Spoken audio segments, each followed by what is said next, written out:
Yep, so as Nadika mentioned, my name's Connaire McCashin. I'm a Detective Sergeant at New South Wales Police. I work within the ReportCyber referral team. So what that unit does is that if you go on ReportCyber or you Google ReportCyber, there's a platform there that allows you to report if you've been the victim of a scam or a cyber-related incident. Those reports then get disseminated to the relevant jurisdictions across all states and territories, depending on the location of the victim. And the matter is then considered and progressed from there, however it's deemed appropriate. So we have a lot of oversight over what's being reported at any given time. And basically today is just my opinion in relation to what I've observed. So when Datika asked me if I'd be happy to talk about something, I thought remote access scams were a good topic to sort of to view. Remote access scams aren't necessarily a scam type as such, much as you would have romance scams. Sorry, Kevin. Sorry, Kevin. Yes. Can you just mute your microphone, please? I'm having trouble trying to mute you. Thank you. Lovely. Sorry. Yeah. So I was saying, remote access scams it's not necessarily a scam type the way we would think about a romance scam or an investment scam. It's more of what's called a vector or a methodology of how the scammer will take advantage of you, your systems, and your money. So it's the ability of the scammer to gain access to your device, be it a computer or a telephone, and use that to their advantage. Now, it could be introduced in any number of ways. So it could be, for example, a romance scam element where you have met somebody on a chat or dating type website. From that, the relationship develops, and there'll be something that occurs that requires remedying. The same whether it be an investment scam where you may, in your attempts to avail of an investment opportunity, require assistance on a platform. Or another way that it occurs is you receive a pop-up screen on your computer saying it's from Microsoft. There's been some vulnerability detected and we need you to urgently do something. Call this number, whatever. So basically that's generally how it will be introduced to you. It will be an unexpected need to take some sort of action, and that under any circumstances should always be a red flag. So where you are online and a person requires you to take some action, that's always a red flag, and you need to start thinking what's actually happening here, especially if it is something that is unsolicited, that you haven't gone looking for. So it's not you having contacted the bank, it's not you having contacted IT support, it's them out of the blue having contacted you. Once you receive that communication, there'll be a call to action on your part. So you may be requested to download a piece of software or work through a series of steps. And if we use the example of an IT related issue, a pop-up appears on your monitor, and that's accompanied by a siren, a warning signal. It's bold colors. There's red flashing warning signs. There may be imagery that will make you believe that it is, Microsoft, whatever. And then it'll be maybe call a telephone number or click on a link. From there, you'll be brought through to an individual, and then action will be required. Just to give you some sort of perspective on the prevalence, these are some statistics that relate to New South Wales, and that's from yesterday going back 12 months. So New South Wales have seen about 184 reports. Of those 184 reports, financial losses were just under 3.7 million. And of the various different age groups that were targeted, the age bracket that was greatest affected was 65 plus. So the sort of older age of the demographics, they're the people that are being not only being targeted but also falling victim.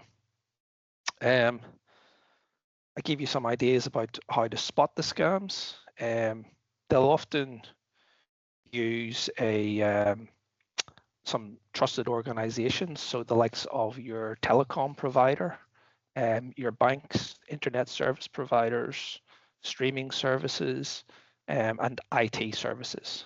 So you receive the warning, you dial the telephone number, you click on the link, you're put through to somebody, and you speak to an individual who will sound educated, they'll be polite, they'll be professional, they'll be very helpful. They may not necessarily have a particular accent, and they'll be there to help you, is what they'll be trying to have you believe. Then they'll get you or request you to potentially download some software onto your computer or your device, and that is often commonly available and legitimately used screen sharing or remote access software. So the likes of some names for that are the likes of AnyDesk, TeamViewer. As I say, they've got legitimate purposes, and if you are using your device and you require, remote tech assistance, as I have occasion to do, our tech support unit will remote into our device, take over it once we give them authority, and they'll have complete control. And you can see the mouse, the pointer of the mouse wiggling around, and they're basically seeing everything that you're seeing, and they have access to everything you would have access to. If it's the likes of a banking situation, they may discuss a scenario where your account has been compromised. They will ask you to take a few steps to secure it, and that may be logging into your bank. They may have the ability to create what will appear to you to be like a black screen, for example, or a different screen, but meanwhile they're able to manipulate your online banking behind the scenes, that's not maybe immediately obvious to you. They'll use pressure and urgency to cause you to act quickly.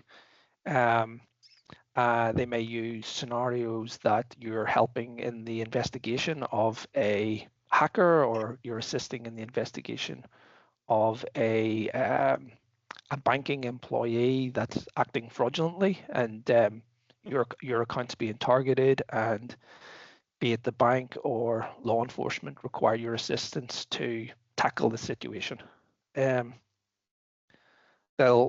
might give you some instructions to not contact your bank, and the reasoning behind that will be not to alert the purported hacker, or they will tell you not to tell your friends and family the things that in the cold light of day, and as we're discussing here, seem completely unreasonable, but it'll be a scenario that has been created and conveyed to you that may at the time seem reasonable. So I think it's moments like these where it's advantageous to think about the scenarios and think about our responses, because they need to be the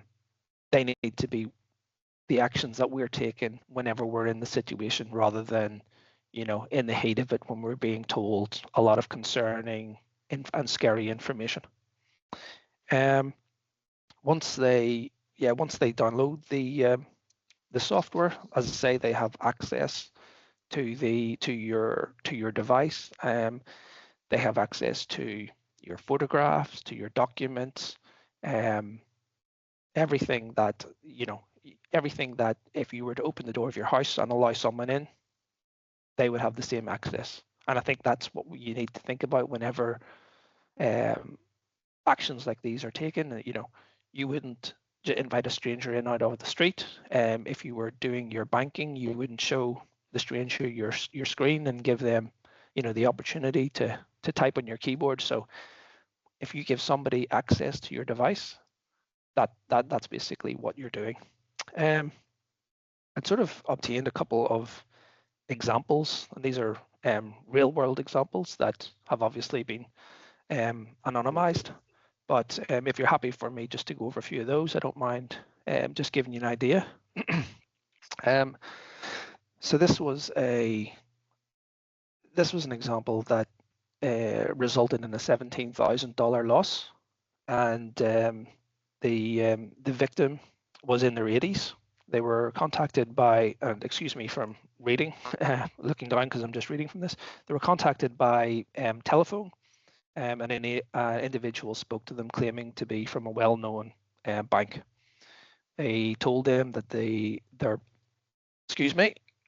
told them that their bank account was under investigation by a regulatory body and a police force for suspected money laundering. They were told not to answer any telephone calls, including from family members. And the reason for this was that the phone was being taken over by authorities. The caller told the victim to continue their communications, and they moved them on to a second individual that was a security team investigator, and that communication occurred via WhatsApp.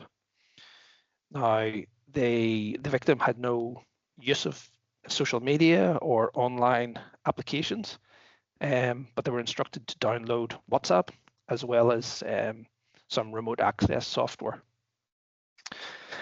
Once that was done, they were then instructed how to use WhatsApp, and then through using WhatsApp were requested to take photographs of bank statements, debit and credit cards, and some personal identification information, and to send that to the alleged investigator via WhatsApp.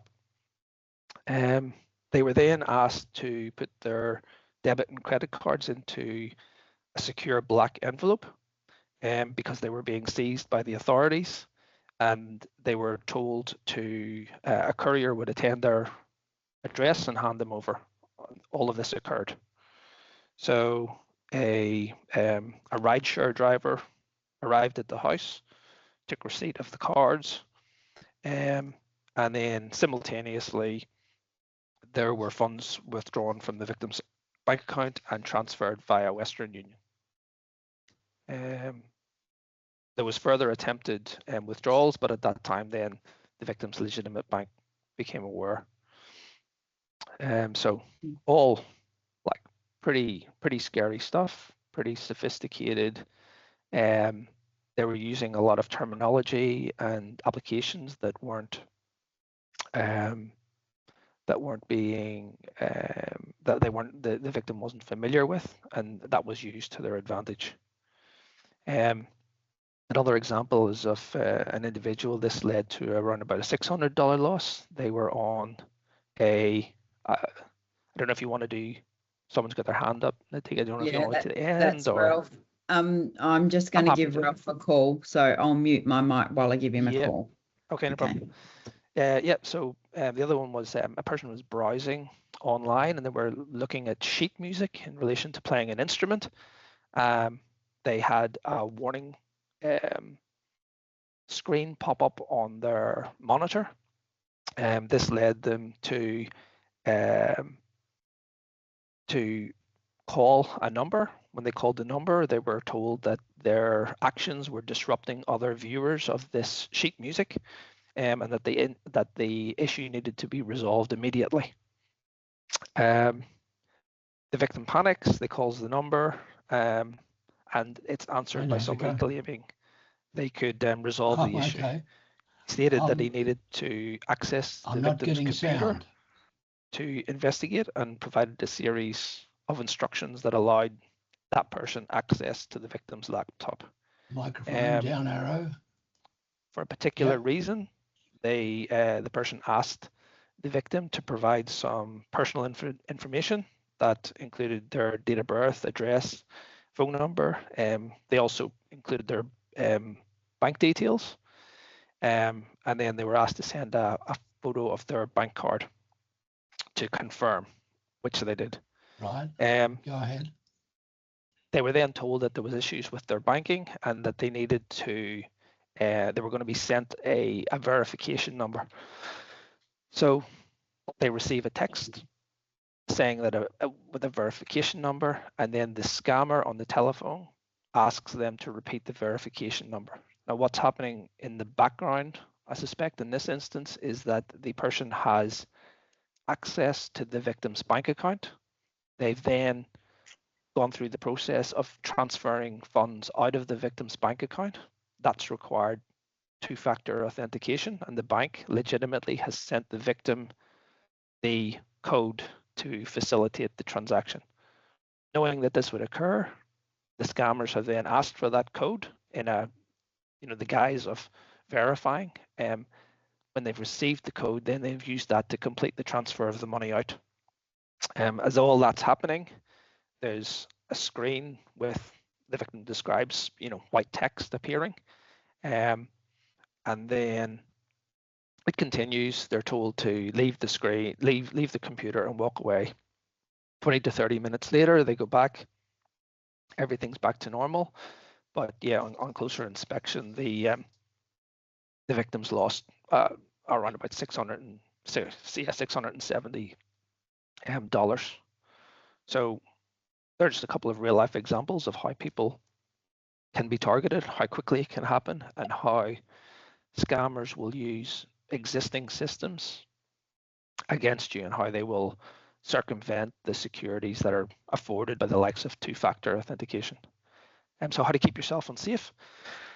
Never share PINs or passwords.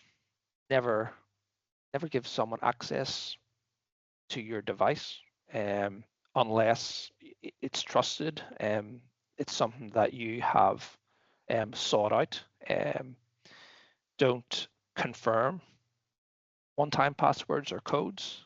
If you go through the process of you get contacted by your bank or investment company, and you take the correct steps to terminate that call and then seek out that company to verify the call, don't always, and you choose to use a search engine to get the legitimate contact details, don't assume that the result at the top of your Google search is going to be the right one, because scammers can sponsor those results, and you can again be led down the wrong path. So if you have a credit or debit card, there might be a number on the back. You might have a bank statement. Use some sort of trusted and known method to contact that institution. If you do have access is given to your computer or your device, just bear in mind that you might have a lot of personal identifying information on there, the likes of, you might have bank documents, you might have your birth certificate, your passport, photographs of your driver's license, whatever. So just bear that in mind. If you find yourself in a situation where it's happening in real time, terminate the communication. Disconnect your device from the internet. So whether that be turning your telephone off, turning off the Wi-Fi in your house, just disconnect that to sever that connection. If you have transferred funds, immediately contact your bank through a known and trusted way. If you that's going to put you in the best possible place to prevent losses and prevent further losses if they have occurred. Change any bank account, change any passwords that you have to sensitive sites, the likes of your email, the likes of your banking. if you have shared your, if you have shared your computer and you have your personal identification information on there, if you're in New South Wales, you can contact ID Support, which is a free service from New South Wales government that will help guide you through the remediation of PII. If you're elsewhere in Australia, you can contact ID Care. You may wish to take your device to an IT professional and have them reviewed. And of course, if you have been the victim of a crime, so there has been a loss of your PII or there has been a loss of funds, then contact police, and that can either be done locally through by attending your local police station or online via ReportCyber. And that pretty much wraps that up. Lovely. Thank you, Connor. Anyone else have any questions for Connor? He's here in person. We may as well make the most of him while he's there. Hi, my name is Linda. First of all, thank you for telling us all of this. I think it's very valuable and we can spread the information that way. I was wondering if there is certain software that people could install to their computers to maybe, if like a pop-up like this, comes up, that there's like a warning system in the background. Obviously, when they call via phone, that's difficult, but I was wondering if there is something that they could use installed to be a little bit safer. I think you would need to go to an IT specialist. So rather than go online and try and source some antivirus or protection software in that respect, go to a location and speak to an individual and get some advice and find something that would be fit for your needs. The likes of using a search engine and downloading something may be a bit risky. So yeah, just get some advice, go to somewhere trusted, somewhere well known, and yeah, those tools would be available. Okay, thank you. Thanks, Linda. Sorry, Stephen, you had your hand up next. Thank you. Look, great presentation, really interesting, scary, terrifying even, and some very clear examples. I've got a friend who fell victim to something very similar to what you're describing, using her mobile phone. She had had her credit card compromised some months before and received a phone call. And she's usually a very suspicious and cautious person, but the skills of this person convinced her to, and was interesting to hear you describe the educated accent and the verbal techniques and engagement that some scammers have. They convinced her to download an app onto her phone, then took control of it, transferred some money out, and then once it all dawned on her, they had the audacity to call her again the next day to try and milk some more out of it. She was fortunate enough that the bank she was with refunded the money, but I guess it's getting concerning that she actually was part of it. She facilitated the transfer of money out, and I'm just wondering if banks at some stage are going to adopt a principle of, well, you facilitated this, so therefore we cannot be fully responsible for refunding you. Any comments on that? May be out of scope, but just curious. I think, and great beard, by the way, as well. Thank you very much. I think, the obligations on financial institutions to reimburse people is not a matter for New South Wales Police, so I wouldn't be in a position to comment about that. But what I would say is that, and I'm sure your friend or colleague was kicking herself for falling victim. It's like all these scams. This is, these things don't happen by accident. You may pick up the phone by accident, but the actions of the scammer aren't by accident. They're very very carefully curated, they're very carefully designed, they're executed en masse. So perhaps with your colleague, 9 times out of 10 she wouldn't have fallen victim. It just happened that it was for the scammer, it was the right place at the right time. She may have been, other things on her mind. She was maybe, she's had a busy day at work, maybe the kids are, you know what I mean, and it all falls into place for them, and that's what they rely upon. and yeah, it's hugely unfortunate. But I think, as I said earlier, this is the time to sort of try and have a playbook in our minds as to how we're going to respond to these situations, because when you are under pressure and you are stressed or busy and distracted, that's when you want to have that alarm bell in the back of your head saying, I'm being asked to do something I shouldn't. And you're right, she's certainly kicking herself now. Was quite traumatized for a number of months. Hindsight's a marvelous thing, but the app that she was asked to download was available on Google Play Store, and it had some warning attached if you bothered to read all the information. But again, it's the heat of the moment, the pressure, sorry.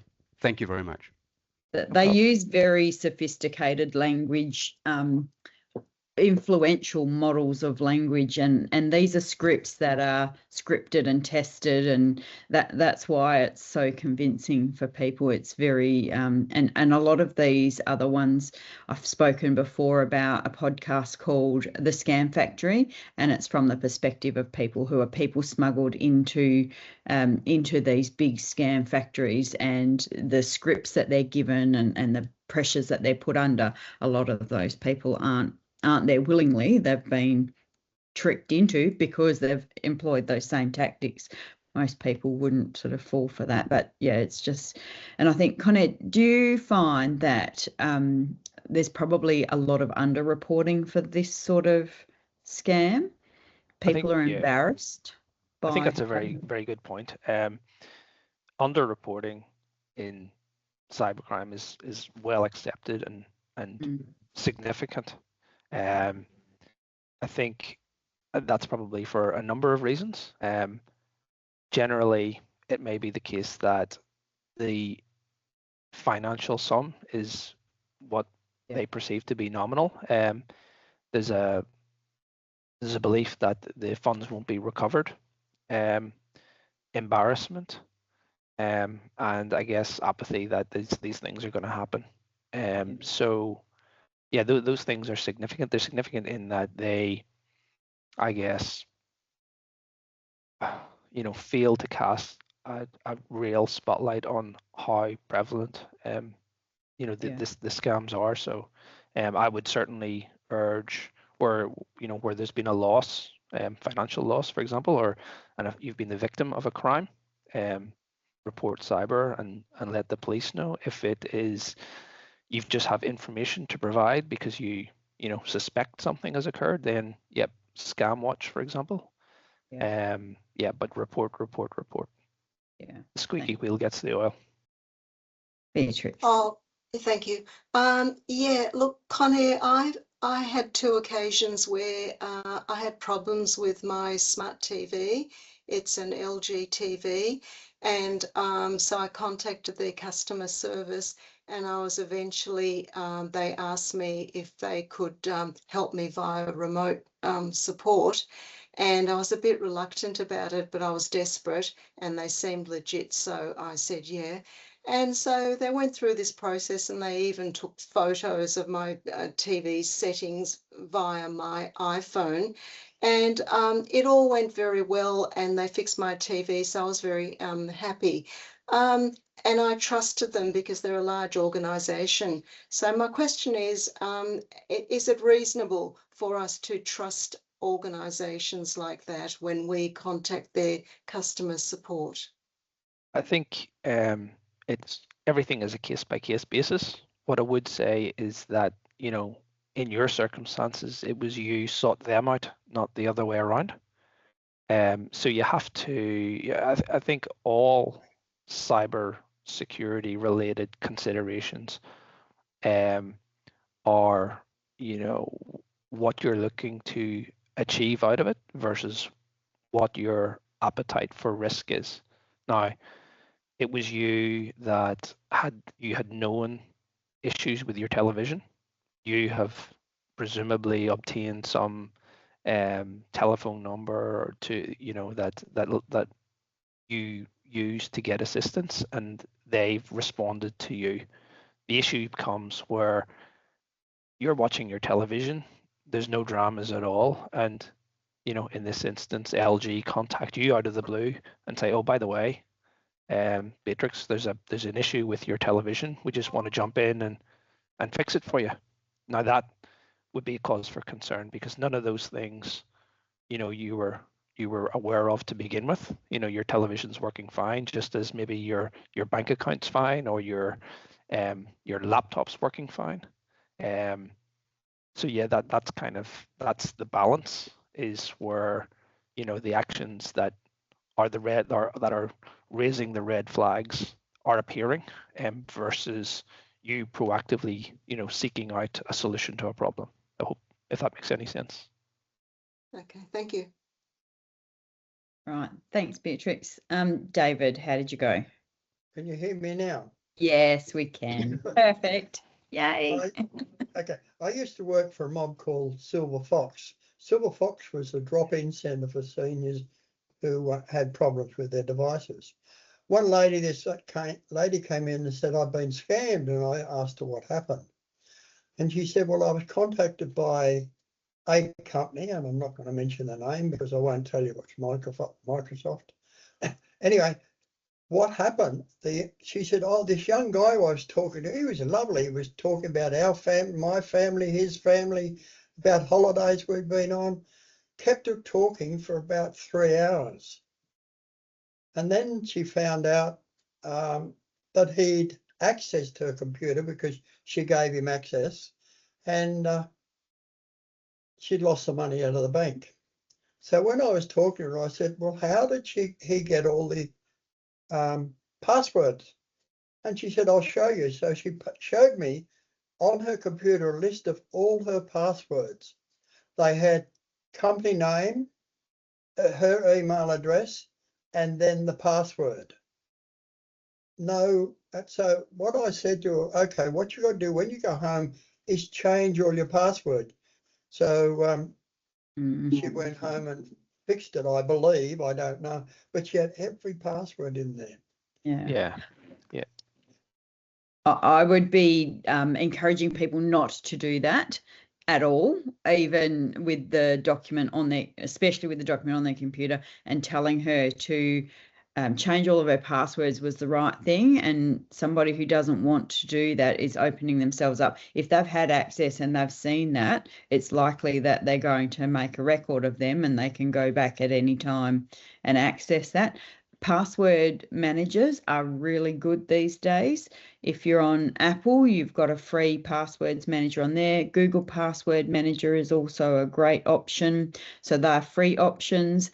There are also other ones like 1Password, etc. With some of them are paid options, but the free ones are quite good, and I highly recommend everyone using those. And we had a session on passkeys a couple of weeks back, and if you didn't catch that, go back to YouTube and catch up on that, because they are the new secure way of securing your accounts, and you can't be tricked out of those. I'm sure that someone will find a way eventually, but at this point you can't be tricked into giving those. It removes the need for multi-factor.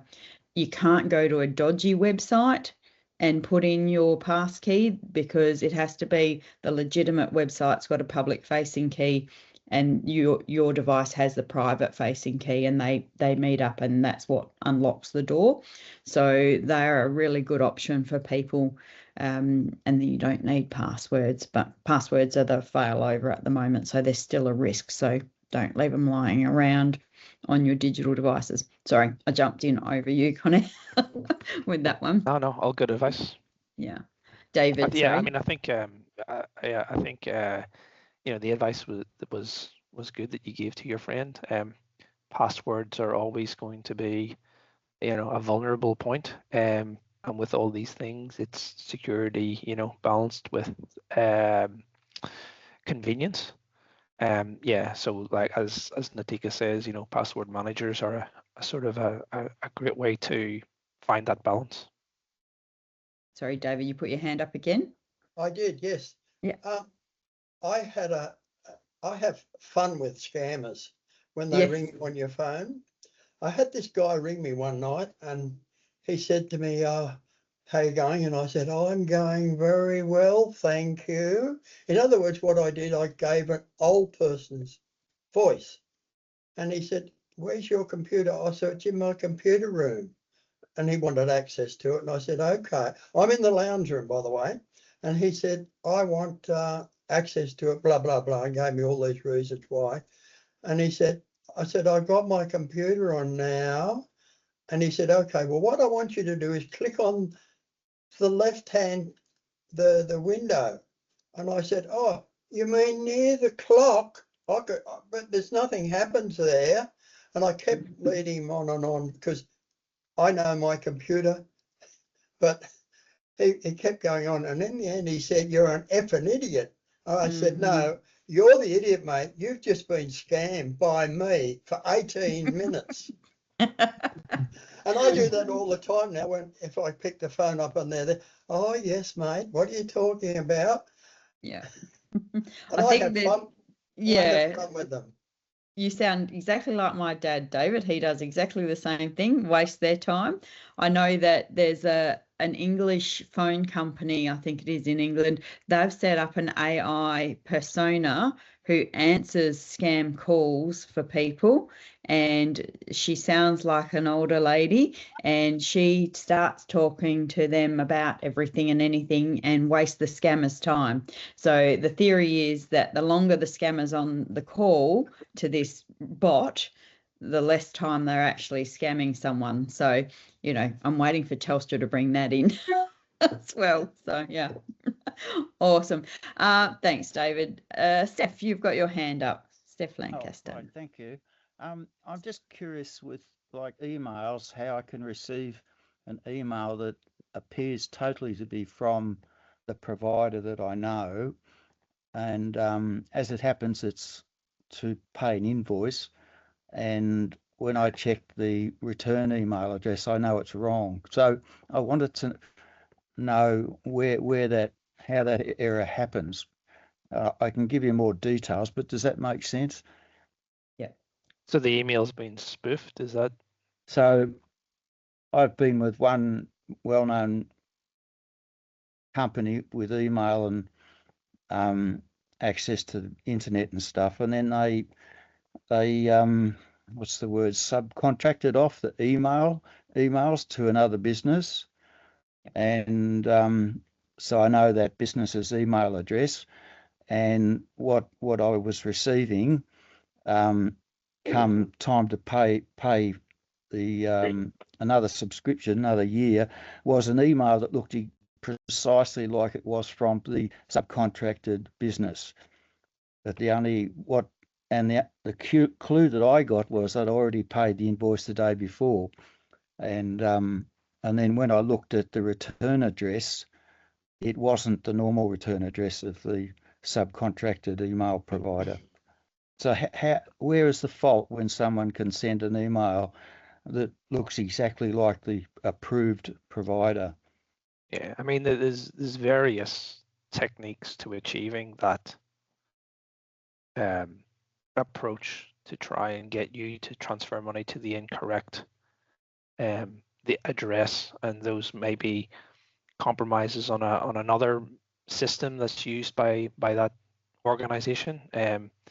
It may be just a phishing attempt where they've used details that are general, but under these circumstances are specific to you, or it could be that you have become, the victim of a data breach along the way. I guess all those things are really immaterial because you have to ask what you can do to protect yourself, and under these circumstances it was your vigilance that prevented you from falling victim, and that's the best course of action, is just exercising that constant level of vigilance and suspicion before taking any actions. Yes, thank you. I did contact them and suggested that had this database been hacked, and they said no. But so anyway, all right. Well, thank you very much, Connaire. Mike, you're next. Yes, yeah, thank you for all of that. couple of things. You mentioned ID care for those of us not in New South Wales. I would endorse that. I did have occasion to assist a lady who had switched her phone provider to Telstra because she needed eSIM support, and at the time they were the only ones offering that. She had an issue with doing that, and the following day, coincidentally, I hope, she got this telephone call supposedly from Telstra. She was conned into downloading AnyDesk to her phone and had all of her ID stolen. And I helped her with ID care. It took us nearly a week to get her identity sorted out. In those days, TMR in Queensland actually issued a new code for her driver's license. I believe they don't do that anymore. I'm not sure how that works, but yeah, so ID care was very helpful in that. The other one that I always encourage people is if you got an issue or you think you have an issue, hang up and initiate the contact with the company yourself. I liked your reference there to not using a search for the company's contact because the scammers can sponsor an ad that appears at the top. I hadn't thought of that one before, but yeah, sponsoring ads can be a problem. Get it from somewhere else, get the number that you're going to use, and that's really good advice, and thank you for that. Excellent. Thanks, Mike. Stephen, you've got your hand up again. Oh, yes, thank you. Mike, great. AnyDesk was the same app that was used to take over my friend's phone, so that's one to be careful of.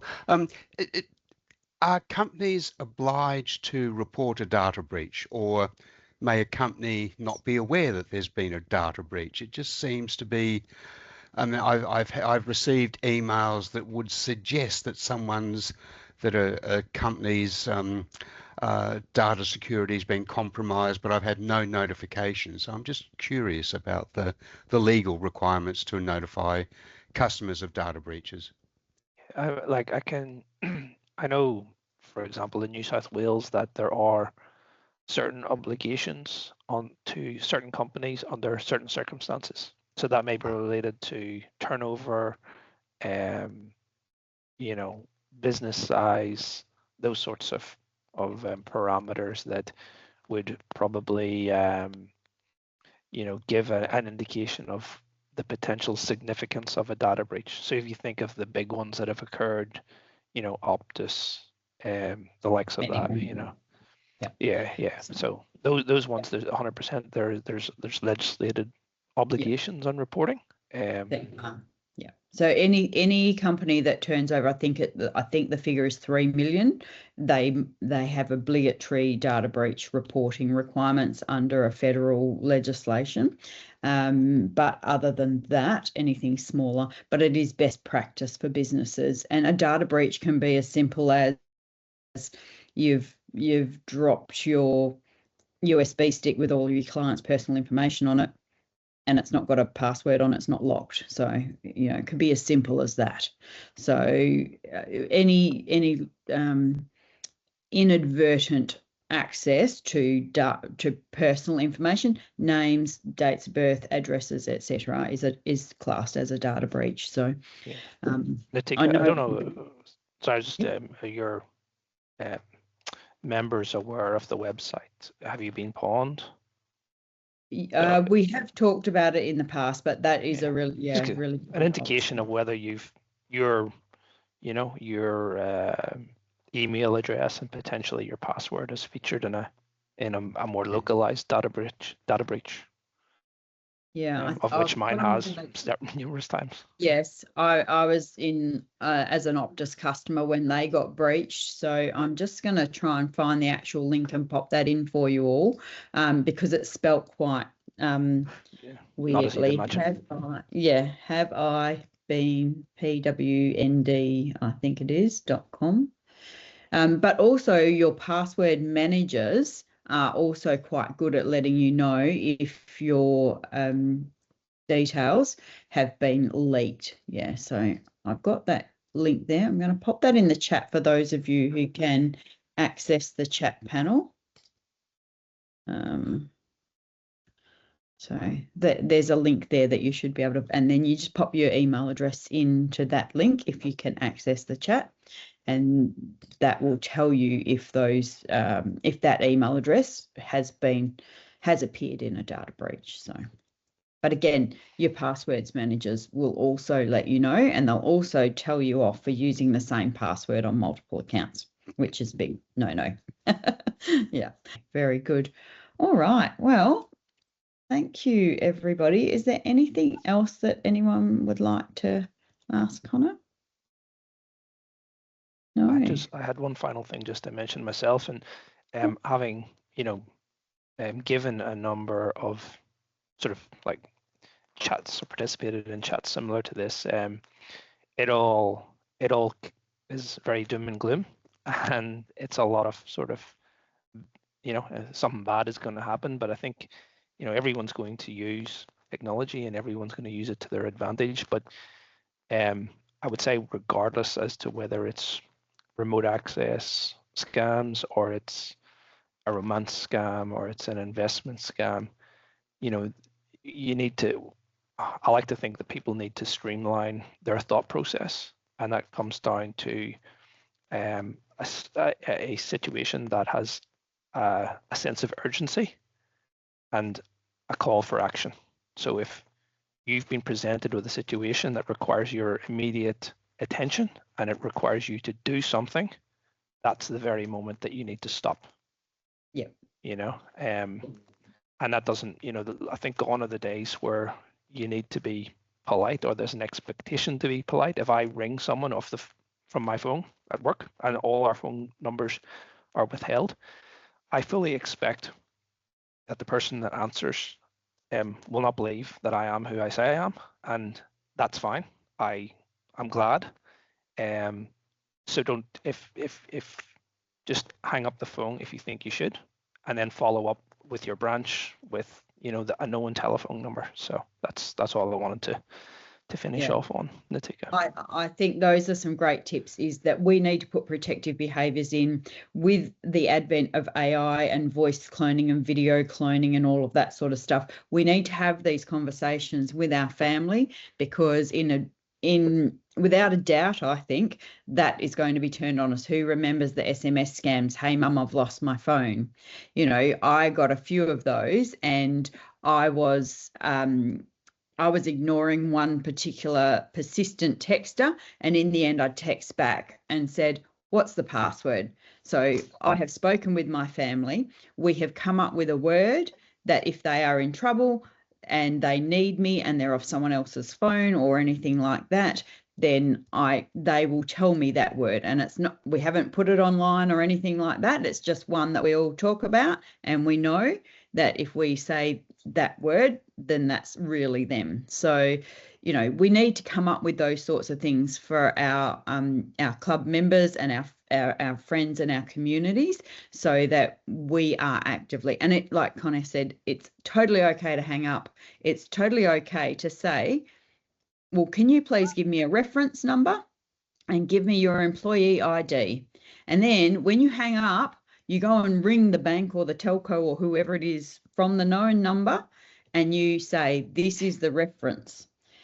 And make sure that you do that second step before you believe these numbers, because they can make up any numbers, and that's happened to a client of mine in the past. So just be aware that we need to try and stay one step ahead. So Beatrix, you had something else to add. Yeah, I just thought of a quick question. When these scammers contact you by phone, and you might be tempted to have a bit of fun with them, are they likely to then come back and get revenge on you and target you even bigger and better? Possibly. Never say never. I would say that these people are in it for the financial gain. Sorry, not game. Gain. Financial gain. If they're not getting any headway with you, they'll move on to the next person, and it's unlikely that they would retarget you. But I think that brings up a very good point in that, you know, an indicator of the likelihood of becoming the victim of a scam is where they have previously been the victim of a scam. And that may just be because that individual is predisposed to being trusting. They may have a disability that makes them vulnerable for whatever number of reasons. But I think where you have become the victim of a scam, be very wary of being contacted by people who offer services to recover funds, for example, or assist you in any further way. Because where you have successfully been scammed and the likes of these very organized scam centers, they may very well have a database that keeps track of your mannerisms and how receptive you are to their approaches. So if you have been successfully targeted, you may very well be targeted again. Thank you. And the next thing to add to your fear factors is that if you are talking to them, potentially they're recording to be able to clone your voice as well, to be able to turn that on other family members. So that's the next thing that we need to be wary of. And, you know, it's not like answering the phone with one word and they're able to clone your whole voice. Not yet, but maybe down the track they will. But yeah, the longer we're talking, the more of a database we're giving them to help with that sort of stuff, unfortunately. So yeah, there's lots to keep in front of. But with great people like you all out there talking about this stuff and making it okay to talk about this sort of stuff, then that's how we keep our communities safe. So, yeah. Excellent. Thank you all very much. And we're right on time. So thanks, Connor, for your time and your insights. And thanks, everyone, for the conversation. So next month, we are on the 4th Wednesday of May is, I think, the 27th of May. And the topic is eSIMs. So talking about what are eSIMs, why you might use them, and particularly focusing on travel. Stephen's offered some of his insights because he uses eSIMs quite a bit. So I've got a bit of a recording from him because he will be traveling at the time. So yeah, so thank you very much for that input. And thanks, everyone. If there's nothing else, that'll do for the day. Enjoy the rest of Wednesday.